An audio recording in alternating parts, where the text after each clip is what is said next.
How much of this do you think will change the format of music? Because like I was on like a today's hits playlist just driving around, and like a lot of the songs are now like actually 2 minutes long, not like not like 2:30, like 2 minutes exactly. And then like TikTok obviously can only be, well, I think they just changed it, but originally it was only 60 seconds.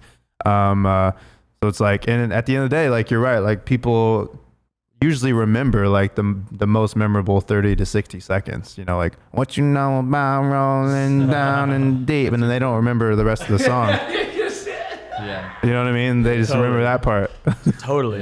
It's gonna be really interesting to see like how this all like integrates with live performance and stuff. And you know, I'm a big fan of just like being medium native. It's like, all right, if someone is on a Spotify playlist and just wants to hear like, you know, something that like that would cater them to, like, cool, that exists for them, right? Yeah. If someone wants to like admire like what looks like a fine art piece but has a musical backdrop, cool, like, you know, like it's like rather than like forcing like musical output to all fit one mold, like recognizing that it can exist in many different forms, right? Absolutely. And I think that liberates creators, you know, and I think it's liberating creatives across the board. Like, you know, one like NFT Clubhouse is like a whole thing, you know. It's like that was a really important space, like space for like a lot of the artists and people in the community to connect during the pandemic and during that rise. And like I found myself in a conversation with Hannibal Buress.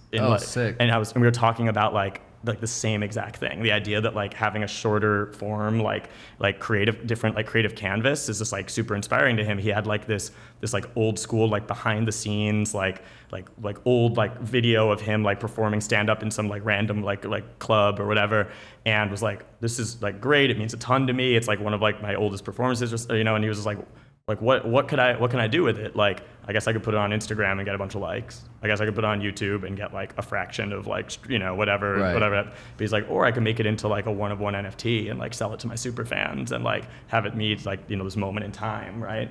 And that's a super interesting thing too, is to think about like what like around music and experiences, capturing moments and turning like these moments into NFTs that like people want to own. The same way we own like LeBron James doing like a sick like dunk on NBA Top Shot. Like maybe we own your stage dive when it's not digital. Yeah, right. Yeah.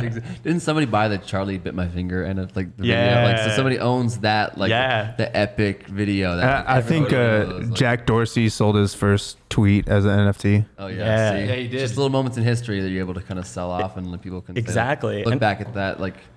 And yeah, dude, and like that's why like you see like the CryptoPunks thing, like that project is like, it's a super like respected OG project. It wasn't the first NFTs, but it was among some of the first, and it's one of the ones that's really caught on lasting value because it also is like, it's scarce and there's only like 10,000 of them, and a lot of people think like you're owning a piece of internet history. Right.